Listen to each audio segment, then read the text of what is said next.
Kaya nga binigyan kita example eh. Sabi mo yung duty, ano yun? Ang sabi mo? What did you say? The Yung duty? system operator on duty, meron po Okay, kami system operator on duty.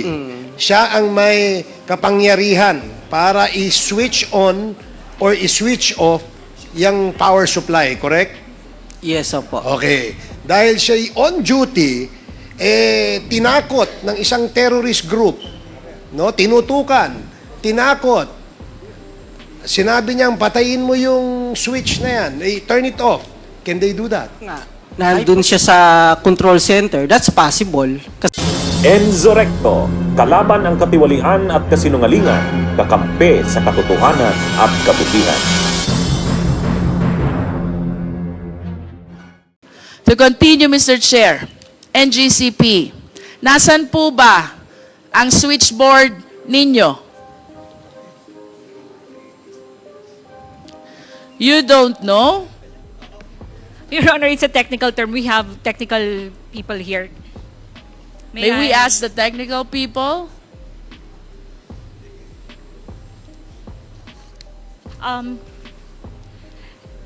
Your Honor, definition? May we have a clarification Yes, insofar as the term we know, okay.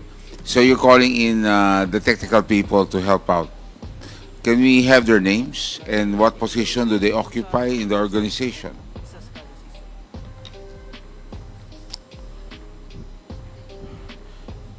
Sino po sila? Good afternoon. I'm Clark Agustin from the... Pakilakas lang po. Good afternoon, Your Honor. I'm Clark Agustin from the System Operations. If you're referring to the control From system... what? From what? System Operations. He taken his oath, Comsec, please take the oath of the of Mark. Tumayo po kayo. Please raise your right hand. Do you swear to tell the truth, the whole truth, and nothing but the truth before this congressional inquiry, so help you God? Thank you. Answer the question of the Honorable Luistro. Your Honor, if they're referring to the control system, our SCADA system, we have 3 control centers in the different regional grids. We have in Luzon, Visayas, and Mindanao.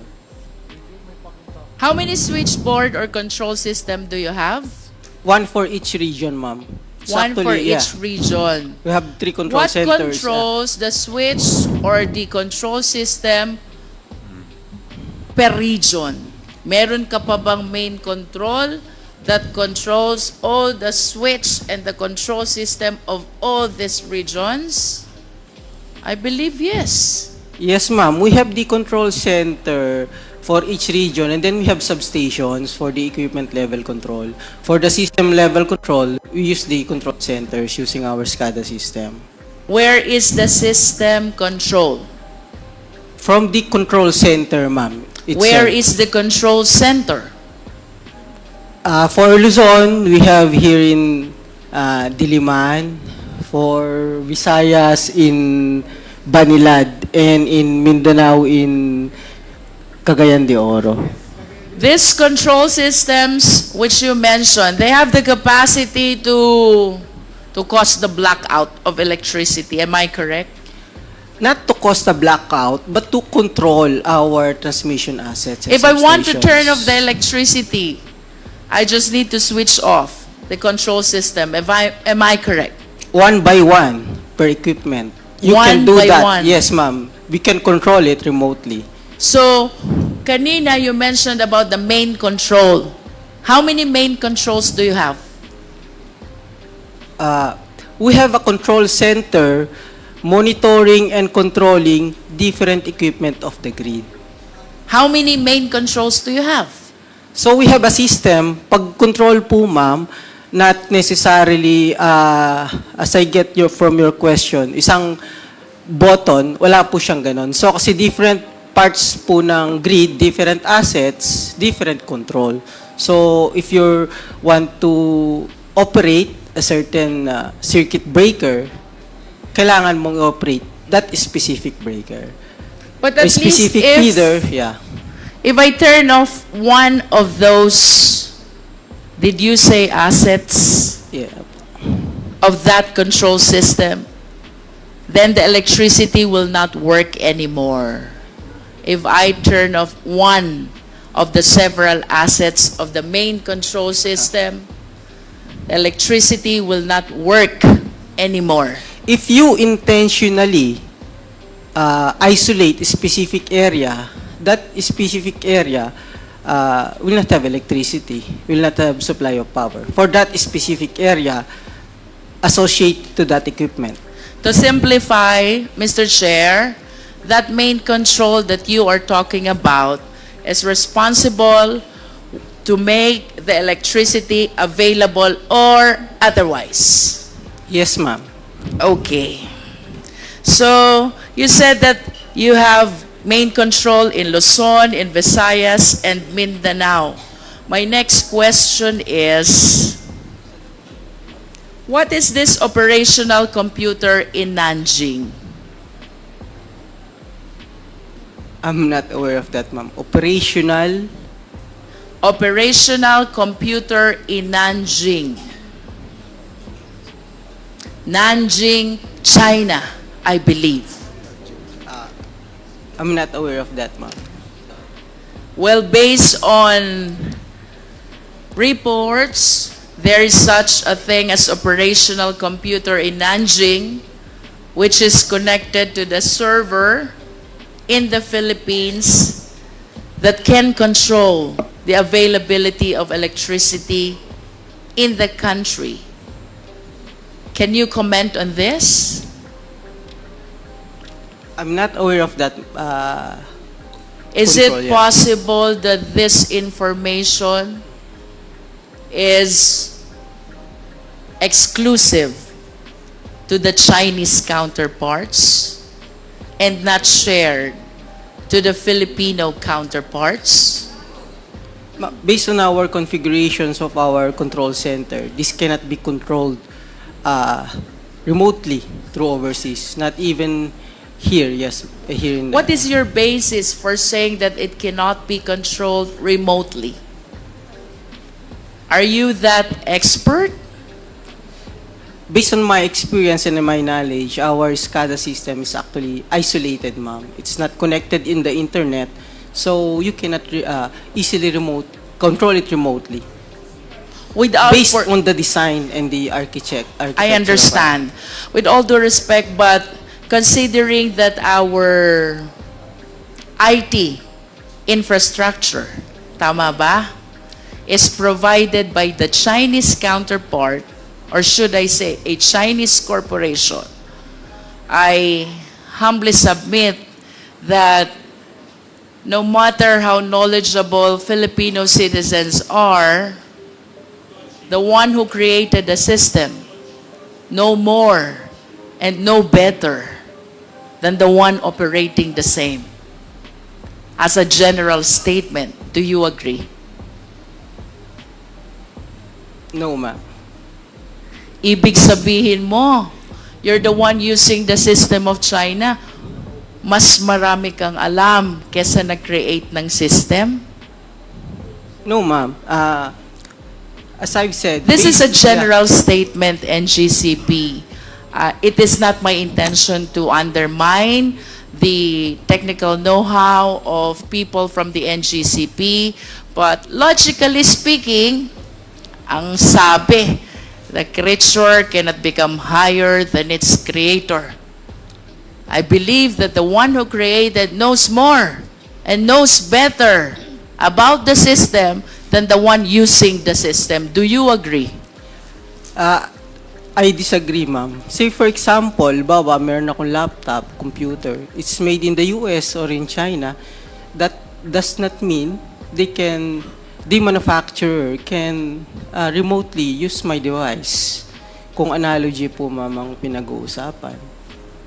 No, I'm talking about the system as a whole, and considering its use, the use of the system, considering that they were the ones who created it, it is my humble submission that no matter how expert we are, the one who created knows better about the system.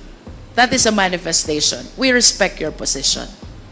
To continue, Mr. Chair. Mr. Chair, Mr. Chairman, Romy Acop. with the indulgence of the Honorable Luistro, because I'm interested in the point she was making a while ago. I did not get it clearly, yung sagot po ng resource person. May I ask some clarificatory questions, Mr. Chair? If the Honorable Luistro will allow, Honorable Luistro, there were questions that he would like to ask for clarification. Yes, the Honorable Acop, you have the floor. Thank you, Mr. Chair. Sinabi po nyo kanina, 10 yung control points. Tama po ba yung pagkarinig ko? For the entire country, 10 yung control points. Tama po ba yung pagkarinig ko?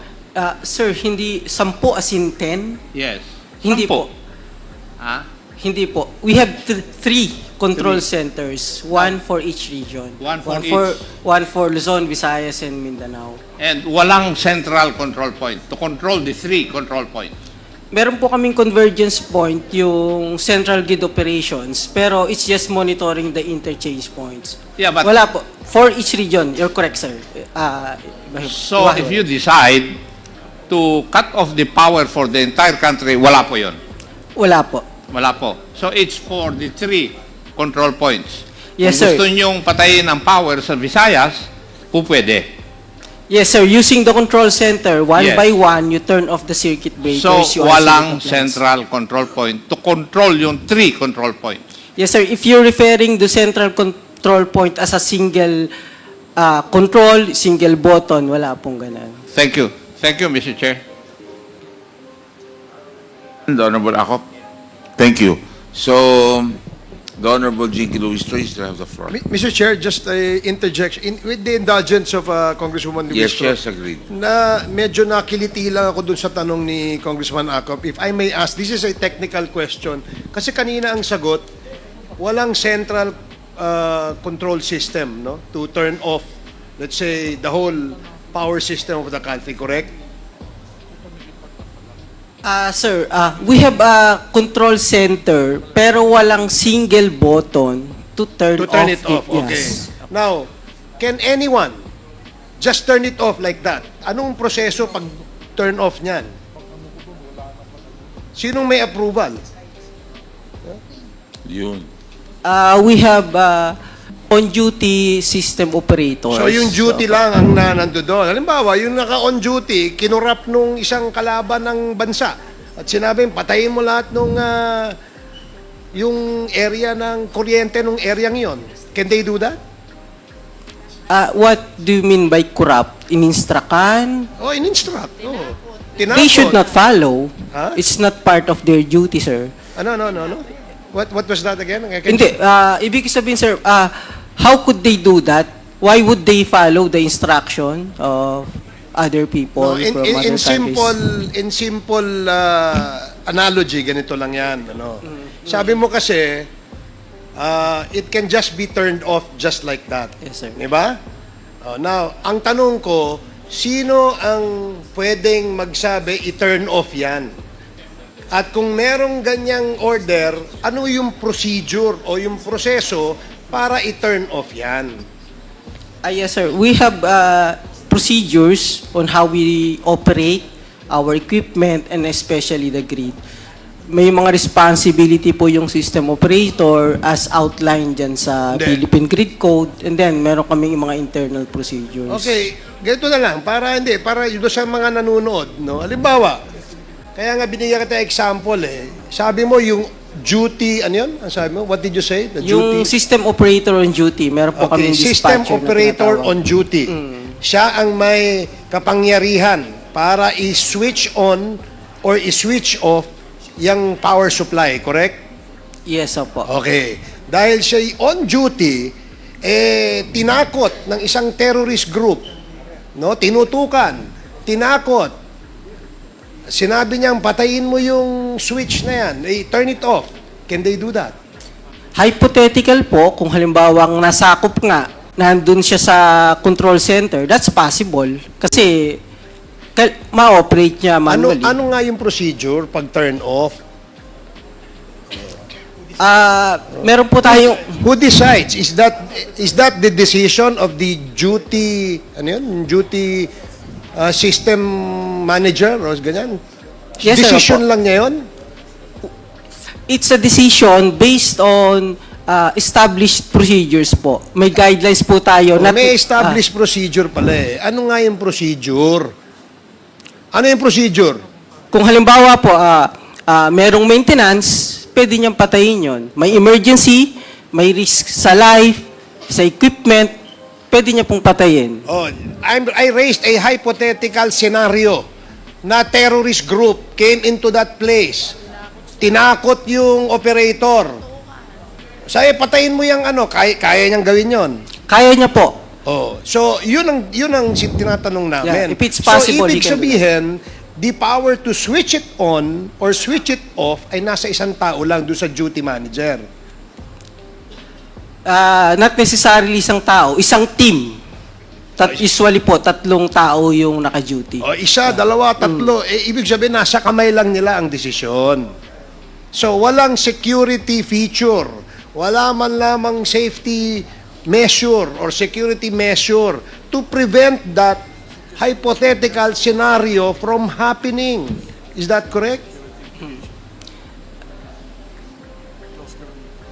Sir, yung details po, pwede naman namin i-discuss kasi kung sabi nyo nga, security yung involved. Pero public po kasi baka po hindi namin basta-basta ma-disclose yung process nung...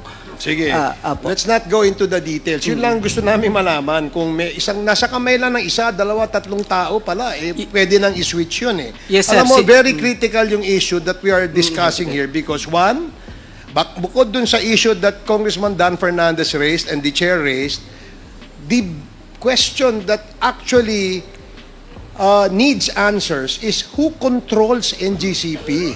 Is it the Filipino or the Chinese? Based on documents, sinasabi na Chinese kasi sila yung ano eh. Kaya nga, we're digging deeper. That's why we're asking questions. Now, you're telling us na yung meron palang power to switch it on or off is only in the hands of one or a few. Therefore, masyadong vulnerable yung sistemang yan. But I will ask that question later and elaborate on that, Mr. Chair. Thank you, Congresswoman Jinky Luistro and Mr. Chair. Bunyog, bunyog, halikan na kasama ka. Bunyog, kapag buklod ay may pag-asa. Luzon, Visayas, Mindanao, isa ang pananaw. Sa bagong Pilipinas ang bunyog isisigaw. Bunyog,